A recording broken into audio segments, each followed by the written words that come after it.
Hello and welcome to the Post-Rock Poet channel.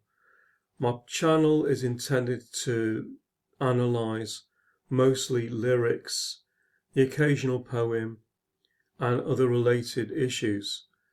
And the first upload I'm going to do is really by way of an introduction.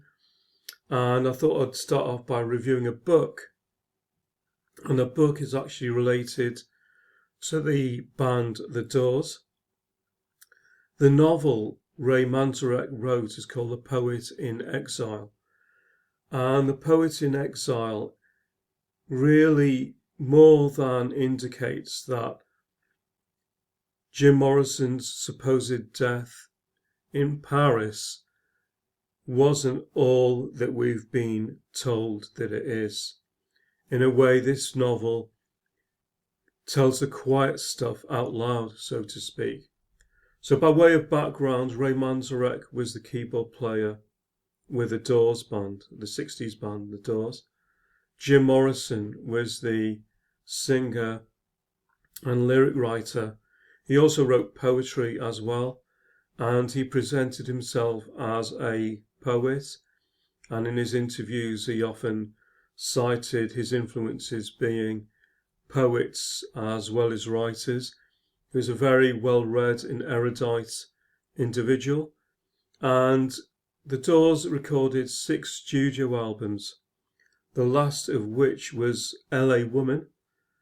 And then Jim Morrison went to Paris, where he supposedly died from some mysterious bathtub incident. A doctor who promptly vanished signed his death certificate. Morrison was then buried in the cemetery alongside his favourite Parisian poets and writers. The grave was supposedly for a man who's around 5'5" or 5'6". Jim Morrison was around 5'10", and there's many clues during Jim Morrison's life where he actually indicated he might change completely and do something different.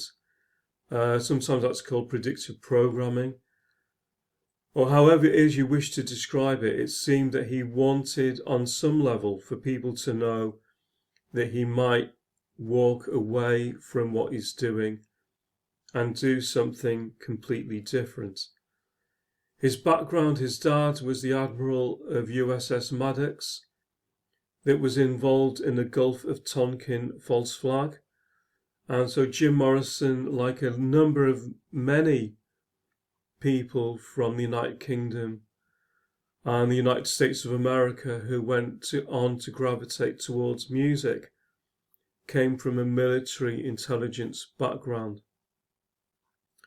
Ray Manzarek in this novel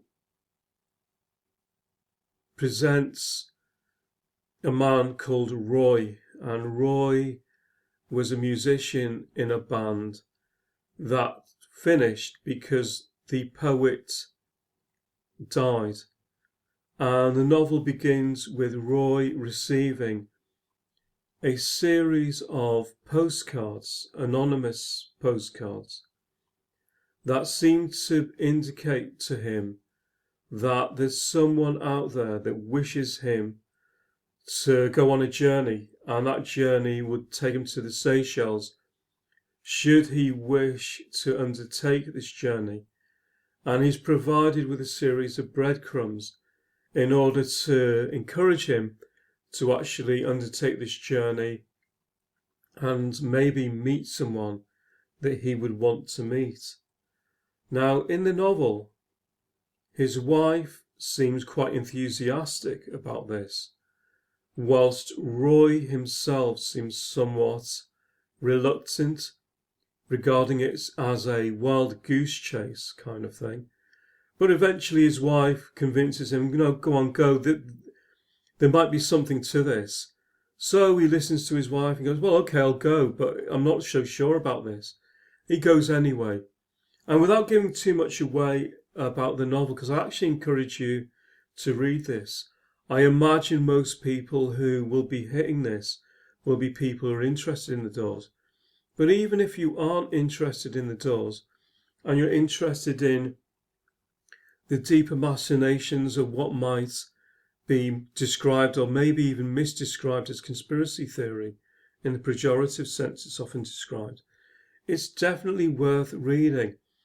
And the reason is Roy meets this poet, and the actual novel itself is a series of very low-key though revelatory conversations that they have about the nature of his supposed death, about what happened to him after his death, why this occurred, and what he intends to do next. I won't give away the ending of the novel. It's quite down key and not a little surprising, although having said that, no worse for it.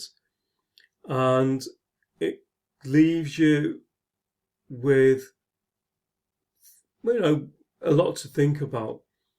And what I would say to you is, what's Ray Manzarek's intention with this novel? There's one meta part of the novel where the Roy and the poet are conversing in one of their many bar discussions. And the poet actually suggests to Roy, why don't you write a novel fictionalizing what really took place with the band? And so we have a meta thing going on here, where the novel is a fictionalization of what might have happened to the Doors. And within that novel, the poet says to Roy, why don't you write a novel fictionalizing something that happened with our band? So he's make of that what you will. I know what I think it might be. And I encourage you to read this novel. Ray Manzarek was a fantastic musician. He was also incredibly articulate, like all the band in the Doors were. The book No One Here Gets Out Alive also more than indicates that there might have been more to Jim Morrison's mysterious 27 Club death. But this novel really does add something to it, and it's actually an interesting novel in itself. So really, this is my first upload. This is just a way for me to actually test the waters, see if people are interested. I write what's described as post-rock poetry. I have a blog, and the blog is Suki, S-U-K-I, spangles.blogspot.com. I'll leave a link below. I write a mixture of lyrics, metaphysical, speculative, humorous, and satirical verse. Please join me, and thank you so much for actually taking the time to actually watch this. I really appreciate it, and in the next couple of weeks or so, I'll begin my journey of analysing lyrics. This will be a side project, so the uploads will be fairly sporadic. It won't be like a regular thing of once a week or once every 2 weeks. My main thing is actually my poetry blog, but this will be, if you like, an experiment to see if people are actually interested in a site that offers a enjoyable, accessible, fun, but I hope an intelligent analysis of music lyrics, some of which I do regard as being as good as poetry. And this is something I will expand upon in future uploads, should people be interested. So thank you so much for joining the Post Rock Poets, and I hope to see you again soon. Thank you.